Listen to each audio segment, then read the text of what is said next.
Welcome back to new video. I am Aftab Ahmad, Mohammad Farman and you are watching Pak reacts. तो यार आज की जो वीडियो होने वाली है वो होने वाली है मुंबई के ब्रिज के ऊपर, जो कि है title why Mumbai is building India's longest sea bridge.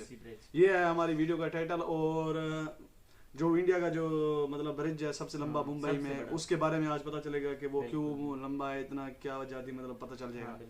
तो वीडियो शुरू करते हैं। वीडियो शुरू करने से पहले आप हमारे चैनल को सब्सक्राइब, वीडियो को लाइक और बेल आइकन दबा देना। तो बिना देरी किए वीडियो शुरू करते हैं। 1 2 3 स्टार्ट। इंडिया का आज तक का सबसे लंबा sea bridge Mumbai trans harbour link बनाया जा रहा है। मुंबई और नवी मुंबई के बीच 22 किलोमीटर लंबाई के साथ इसे बनाने में 18,000 करोड़ रुपए लगेंगे। बनने के बाद सफर में 30 मिनट का समय बचेगा। साथ ही 2 major expressways Mumbai Pune expressway और under construction Mumbai coastal road से भी कनेक्ट किया जाएगा। इसे टोटल 6 लेन्स होंगी और 70,000 व्हीकल्स हर रोज इसका इस्तेमाल करेंगी। मुंबई सिटी की टोटल पॉपुलेशन 1.3 करोड़ क्रॉस कर चुकी है, जिससे इसकी पब्लिक यूटिलिटीज और इंफ्रास्ट्रक्चर ओवरबर्डन हो रहे हैं। Housing shortages, lack of open spaces, road congestion और रेलवे ओवरक्राउडिंग से मुंबईकर्स काफी परेशान हैं। पानी से घिरे होने की वजह से इसका एक्सपेंशन तो काफी मुश्किल है। इसीलिए ईस्टर्न साइड पर नवी मुंबई को एस्टैब्लिश किया गया था 1970s में। मुंबई की पॉपुलेशन को स्प्रेड आउट करने के लिए इसे प्लान किया गया था। वाशी ब्रिज भी इसी समय के अराउंड बनाया गया था, दोनों सिटीज को कनेक्ट करने के लिए। इससे डायरेक्टली पुणे तक भी जा सकते थे यात्री। आज भी ये एक इररिप्लेसेबल लिंक है दोनों के बीच। एरोली और वाशी ब्रिज 2 ऑपरेशनल रूट्स हैं नवी मुंबई तक, जो कि नियर कैपेसिटी फंक्शन कर रहे हैं। 1990s में न्यू वाशी ब्रिज बनाया गया पुराने वाले के साथ में, जिससे टोटल लेन्स 2 से 6 हो गई थी, मगर वो भी अपनी लिमिट रीच कर रहा है। बढ़ते ट्रैफिक को हैंडल करने के लिए नए लिंक को बनाने की जरूरत महसूस हुई, जो कि डिस्टेंस और ट्रैवल टाइम दोनों को कम करे।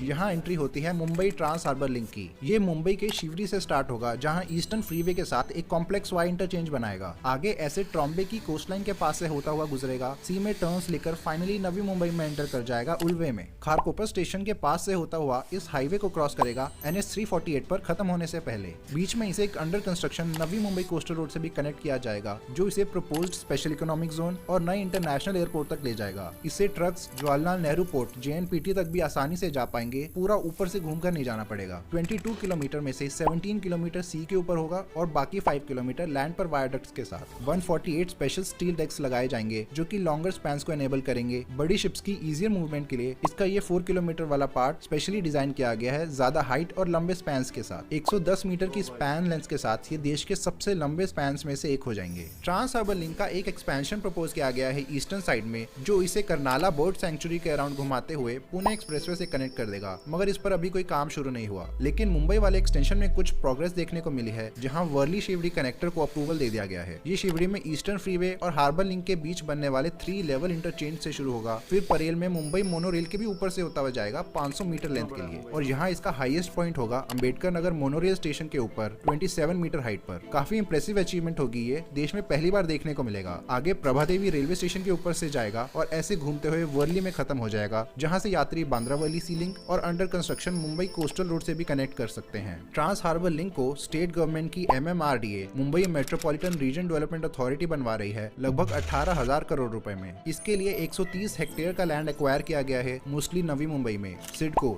City and industrial development corporation एक दूसरी स्टेट गवर्नमेंट एजेंसी है, जिसने अपना 50% लैंड दिया है इसके लिए, और बाकी लैंड प्राइवेट ओनर से खरीदा गया है। 270 टोटल पिलर्स बन रहे हैं, जिसमें से 177 सी में होंगे। इंडिया में पहली बार ऑटोमेटिक गर्डर लॉन्चिंग मशीन का इस्तेमाल हुआ है इसके लिए। 454 ट्रीज को भी काटा गया है, मगर 550 नए प्लांट्स को लगाने का प्रॉमिस किया है MMRDA ने। इसके अलावा वसई में 2000 और प्लांट्स भी लगाए जाएंगे। एक टेम्पररी ब्रिज जो कि कंस्ट्रक्शन के लिए बनाया गया है सीलिंग के साथ 5.6 किलोमीटर लंबा, उसे डिमोलिश नहीं किया जाएगा, बल्कि एंथुसियास्ट के लिए एक बर्ड वॉचिंग प्लेटफॉर्म के रूप में इस्तेमाल किया जा सकता है अथॉरिटीज के अकॉर्डिंग। ये फ्लेमिंगोज और उसके जैसे और भी माइग्रेटरी बर्ड्स का एक अमेजिंग क्लोज व्यू प्रोवाइड करेगा, क्योंकि ये बर्ड्स इधर ही शिवड़ी मड फ्लैट्स में मैंग्रोव्स के पास आती हैं ह्यूज नंबर्स में। एक बर्ड वॉचर के लिए पैराडाइस है। सी लिंक 6 लेन्स का होगा, मगर पहले इसके प्लानिंग स्टेजेस में इसके साथ एक मेट्रो लाइन भी प्रपोज की गई थी। ये एक डबल डेकर ब्रिज प्लान किया गया था, जिसमें लोअर लेवल पर मेट्रो चलती और ऊपर गाड़ियां, मगर इसको रिजेक्ट कर दिया गया, मोस्टली कॉस्ट ज्यादा होने की वजह से। फ्यूचर में जो नवी मुंबई तक मेट्रो लाइन बनाई जाएगी, उसके लिए थाने क्रीक पर एक नया ब्रिज बनाया जाएगा। नवी मुंबई इंटरनेशनल एयरपोर्ट जो कि अभी अंडर कंस्ट्रक्शन है, वहां तक जाएगी वो मेट्रो लाइन। मुंबई का CSMI एयरपोर्ट अपनी कैपेसिटी रीच कर चुका है और इसे एक्सपैंड करने की जगह भी नहीं है इधर, इसलिए एक नया एयरपोर्ट बनाने की जरूरत पड़ी।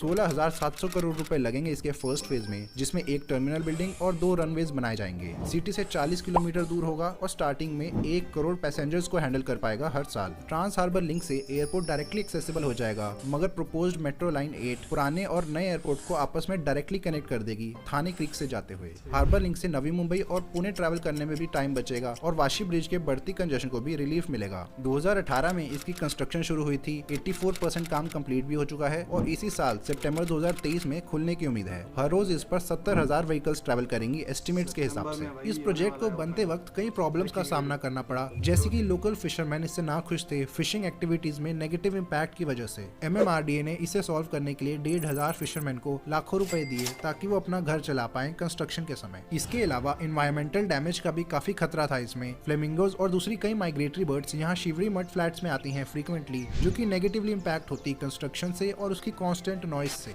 इसको कंट्रोल करने के लिए ट्रांस हार्बर लिंक के 6 किलोमीटर सेक्शन में नॉइज और विजन बैरियर्स लगाए जाएंगे। विजन बैरियर्स इसलिए ताकि भाभा एटॉमिक रिसर्च सेंटर, जो कि टॉम्बे के कोस्ट पर ही मौजूद है, उसमें प्राइवेसी प्रोवाइड हो सके। इन एरियाज में रिवर्स सर्कुलेशन ड्रिलिंग मेथड का भी इस्तेमाल किया गया नॉइज और एनवायरमेंटल इम्पैक्ट को कम करने के लिए। इस प्रोजेक्ट में कई डिलेज भी आए, कुछ कंस्ट्रक्शन डिफिकल्टीज के साथ कोविड ने भी इसे काफी डिले कर दिया। अब ये फाइनली 2023 में खुल जाएगा होपफुली। हमने ट्रांस हार्बर लिंक के फायदे तो गिन लिए, अब थोड़ी बात करते हैं कि क्यों लोग धीरे धीरे शिफ्ट हो रहे हैं मुंबई से नवी मुंबई और दूसरी सैटेलाइट सिटीज में जैसे कि थाने और मीरा भाईंदर। इसके 2 मेन कारण हैं, कार्स और हाउसिंग प्राइसेस। कार्स और बाइक्स के वाइड स्प्रेड एडॉप्शन से लोगों को लंबे डिस्टेंसेस ट्रैवल करना इजी हुआ, तो वो अपने वर्क प्लेसेस से कई किलोमीटर दूर रहने लग गए, क्योंकि सिटीज में बढ़ते हाउसिंग प्राइसेस की वजह से उन्हें अफोर्ड करना मुश्किल साबित होने लगा। हाउसिंग प्राइसेस के साथ साथ कॉस्ट ऑफ लिविंग भी काफी स्पीड से बढ़ रही है, स्पेशली मुंबई में। पिछले 20 सालों में एवरेज हाउसेस के प्राइसेस 2.2 टाइम से बढ़ गए हैं, जबकि इनकम उतनी स्पीड से नहीं बढ़ी। अफोर्डेबल हाउसिंग की भारी कमी है मुंबई में, सिर्फ स्लम्स और बैडली मेंटेन चॉल्स ही बचे हैं लो इनकम वाले रेजिडेंट्स के लिए। ट्रांसपोर्टेशन भी बुरी हालत में है, लोकल ट्रेन्स ओवरक्राउडेड रहती हैं, रोड्स भी कंजस्टेड रहती हैं पीक आवर्स में। और दूसरी तरफ नवी मुंबई और थाने में चीपर हाउसेस मिल जाते हैं इजीली। कॉस्ट ऑफ लिविंग भी 20 से 30% कम है मुंबई से। इसके अलावा इधर के बिजनेस डिस्ट्रिक्ट्स भी बूम करने लगे हैं रिसेंटली, बेहतर लेबर पूल होने से, जिससे कई और लोगों ने अपनी जॉब्स भी चेंज कर ली हैं इधर। मगर अभी भी ज्यादातर लोग मुंबई की कंपनीज में ही काम करते हैं और उन्हें हर रोज अप डाउन करना पड़ता है। इंडिया की सारी मेजर कंपनीज के ऑफिसेस मुंबई में ही बेस्ड हैं, जैसे कि टाटा, रिलायंस और बिरला। पिछले कुछ सालों में रोड्स और रेल कनेक्टिविटी में इंप्रूवमेंट होने से भी इन सबब्स को काफी फायदा हुआ है, जिससे नवी मुंबई और आकर्षक बन गया है। उन लोगों के लिए हर रोज ट्रैवल करने में 1-1.5 घंटा लगाना बेटर ऑप्शन है मुंबई में घर लेने से।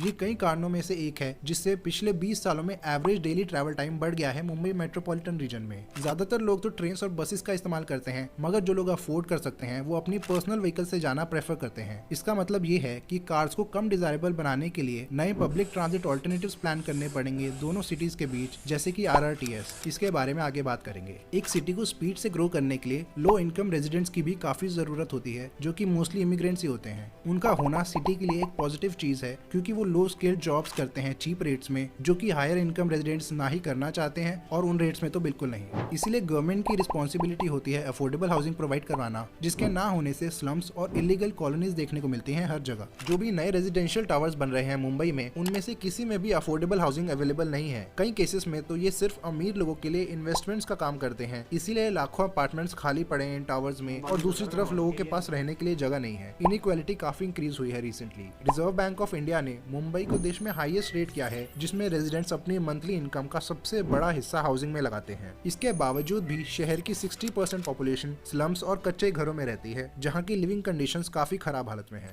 धारावी, जो कि एशिया का लार्जेस्ट स्लम है, यहाँ 1 लाख से ज्यादा लोग रहते हैं। इसमें कई रेजिडेंशियल प्रॉपर्टीज के साथ कमर्शियल एस्टेब्लिशमेंट्स भी हैं। इस स्लम के 240 हेक्टेयर एरिया को रीडेवलप करने का प्लान भी चल रहा है। अपनी कॉस्ट ऑफ लिविंग को कम करने के लिए भी लोगों को नवी मुंबई और दूसरे सबर्ब्स में मूव करना पड़ता है, अपनी जॉब से दूर। नए एरियाज और कॉलोनीज को और कार फ्रेंडली बनाया जा रहा है। चौड़ी रोड्स, जरूरत से ज्यादा पार्किंग, सिंगल यूज जोनिंग और बिल्डिंग्स एक दूसरे से दूर बनाई जा रही हैं। लोगों के पास अब ड्राइविंग के अलावा ऑप्शंस भी घटते जा रहे हैं। घंटों बिताते हैं लोग ट्रैवल करने में, जो कि एक तरह से अर्बन प्लानिंग का फेलियर कहा जा सकता है, क्योंकि जैसे हमने पहले देखा है कि रोड कैपेसिटी जितनी मर्जी बढ़ा दी जाए, वो हमेशा कंजेस्टेड हो ही जाएंगी कुछ सालों बाद। कंजेशन से सिटी को इकोनॉमिक लॉसेस के साथ साथ पॉल्यूशन से भी डील करना पड़ता है, टाइम वेस्टेज और लोगों की हेल्थ पर भी बुरा असर पड़ता है। इससे रोड ट्रैफिक कम करने का सोल्यूशन है इन अंडरलाइंग प्रॉब्लम्स को सॉल्व करना, बेहतर सिटी प्लानिंग करना। सारी सिर्फ बुरी खबर नहीं है, ये भी मेंशन करना जरूरी है कि कई कदम उठाए जा रहे हैं इन इश्यूज को सॉल्व करने के लिए, जैसे कि मेट्रो, स्लम रीडेवलपमेंट और सबर्बन रेल में इंप्रूवमेंट्स। नवी मुंबई की अपनी मेट्रो भी बन गई है और मुंबई मेट्रो की कई लाइंस अंडर कंस्ट्रक्शन है और एक प्रपोज्ड लाइन 8 है जो कि नवी मुंबई तक जाएगी थाने क्रीक से होते हुए। धारावी रीडेवलपमेंट में कुछ एरिया रिजर्व किया गया है ताकि स्लम ड्वेलर्स को उधर ही अकोमोडेट किया जा सके। ट्रांस हार्बर लिंक से कनेक्टिविटी बढ़ी है, ये कार्गो मूवमेंट में हेल्प करेगा सिटी से एयरपोर्ट और JNPT के बीच। एयरपोर्ट अभी अंडर कंस्ट्रक्शन है और सी पोर्ट को भी अपग्रेड किया जा रहा है, मगर इसके अलावा और भी बहुत कुछ किया जा सकता है सिटी को बेहतर बनाने के लिए। पब्लिक ट्रांसपोर्ट को इम्प्रूव करने के साथ साथ कार सेंट्रिक अप्रोच को अवॉइड करके साइकिल लेन्स को बढ़ाना और मिक्स यूज जोनिंग का ज्यादा इस्तेमाल करना काफी जरूरी है। अवेयरनेस फैलानी पड़ेगी लोगों के बीच पर्सनल व्हीकल्स के नेगेटिव इम्पैक्ट्स के बारे में और साइकिलिंग के हेल्थ, एनवायरमेंटल और सोसाइटल बेनिफिट्स के बारे में। मुंबई और नवी मुंबई के बीच RRTS regional rapid transit system बनाया जा सकता है, जैसे जो अभी दिल्ली से मेरठ के बीच बन रहा है। ये एक semi high speed railway network होगा जिसमें ट्रेन 180 किलोमीटर पर आवर की मैक्सिमम स्पीड से दौड़ पाएंगी। स्टेशन के बीच का डिस्टेंस भी ज्यादा रखा जाएगा। ये मेट्रो से एक लेवल ऊपर आती हैं क्योंकि इसे सिटी के अंदर ट्रैवल करने के बजाय दो पास की सिटीज के बीच ट्रैवल किया जाता है क्विकली। मेट्रोपॉलिटन रीजन की सारी मेजर सिटीज या टाउन सेंटर्स इससे कनेक्ट किए जा सकते हैं। मुंबई के केस में थाने, कल्याण, मीरा भाईंदर और विरार भी इसका पार्ट हो सकते हैं। इससे लोकल ट्रेन और कार्स दोनों से फास्टर ट्रैवल पॉसिबल है, जो कि ज्यादा कन्वीनियंट और कॉस्ट एफिशिएंट भी होगा। इससे लोगों को अपनी पर्सनल व्हीकल को छोड़ने का बहुत अच्छा रीजन मिल जाएगा। इसके इंटरनेशनल एग्जांपल्स में पेरिस की RER और लंदन की क्रॉस रेल भी आती है। जो नए रेजिडेंशियल जोन्स प्लान किए जा रहे हैं उनमें अर्बन डिजाइन को इम्प्रूव किया जा सकता है, जैसे डेंसिटी ज्यादा रखी जा सकती है, वॉकेबल नेबरहुड्स बनाए जा सकते हैं जो कि पब्लिक ट्रांजिट से बेहतर कनेक्टेड हों। इसके स्टार्टिंग फेजेस से ही ट्रांजिट को इनकॉर्पोरेट किया जा सकता है। इसका सबसे अच्छा एग्जांपल नेदरलैंड्स का आता है, जिसके नए नेबरहुड्स में ट्रैम लाइंस पहले से ही बिछा दी जाती हैं, लोगों के मूव इन करने से भी पहले से। साइकिल लेन्स भी हर जगह मौजूद हैं उधर, तो ज्यादातर लोग साइकिल करना ही पसंद करते हैं और वो भी हर वेदर में, स्पेशली विंटर्स में। इंडिया में भी कई लोग साइकिल से ट्रैवल करना पसंद करेंगे अगर ऑप्शन दिया जाए तो, गर्मी के बावजूद। सस्टेनेबिलिटी और हेल्थ के लिए हमें वॉकेबल और साइकिल फ्रेंडली नेबरहुड्स की डिमांड करनी चाहिए। क्या पता जल्द ही मिल जाए। ऐसी और भी वीडियोस देखने के लिए सब्सक्राइब करें। धन्यवाद। तो भाई कैसी लगी आपको वीडियो? बहुत मज़ा आया भाई। ये ब्रिज के बारे में था और बहुत सारी बातें भी थी जो मुल्क को कैसे तरक्की दी जाती है।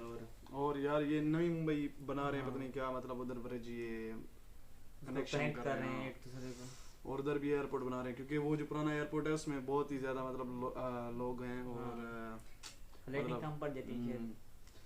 और भाई वीडियो बहुत ही अच्छी बनी हुई थी और इससे पता चलता है कि इंडिया बहुत ही ज़्यादा तरक्की कर रहा है और डेवलप हो रहा है। और वो मतलब पोल्यूशन को भी कम करने के लिए सोच रहे हैं वगैरह मतलब लगा रहे हैं और सब कुछ सेट करेंगे भाई, आहिस्ता आहिस्ता हो जाएगा। तो भाई वीडियो बहुत ही अच्छी बनी हुई थी और बहुत ही अच्छा लगा वीडियो देख के। और अगर आपको हमारा रिएक्शन अच्छा लगा हो तो हमारे चैनल को लाइक सब्सक्राइब कर दें और बेल आइकन। मिलते हैं नेक्स्ट वीडियो में, तब तक अपना ख्याल रखें, अपनी फैमिली का ख्याल रखें। अल्लाह हाफिज़, बाय बाय, टेक केयर।